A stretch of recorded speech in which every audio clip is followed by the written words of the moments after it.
So the normal thyroid production pathway first starts off with the hypothalamus, which is a small part of the brain above the pituitary, to produce and release thyrotropin releasing hormone. Then that signals the pituitary gland, which is located at the base part of the brain, to produce and release thyroid stimulating hormones.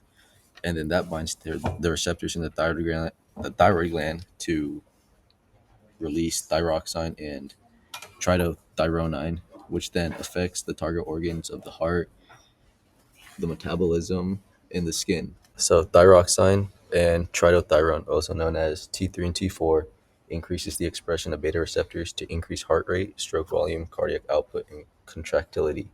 The thyroid hormones stimulate the respiratory centers and lead to increased oxygenation because of increased perfusion. In the disrupted thyroid production pathway, the hypothalamus releases the TRH, thyrotropin, into the hypothalamic hypocele portal system to the anterior pituitary gland, which then releases the TSH to go bind to the binding sites on the thyroid gland.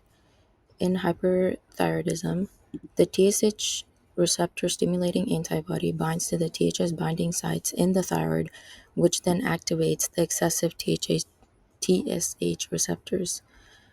Then, when the TSH binds to the receptors, there's multiple of them, which can then lead to excessive release of T3 and T4.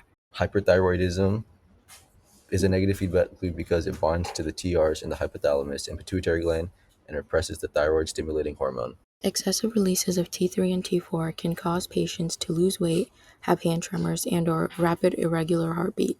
They can tend to have an enlarged neck or goiter, puffy or bulgy eyes, and have their nails thickening or flaking.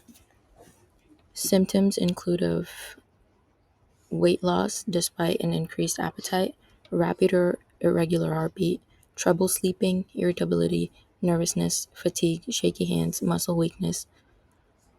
Some treatment options include of antithyroid medicine, which can slowly ease the symptoms of hyperthyroidism by preventing the thyroid gland from making too many hormones.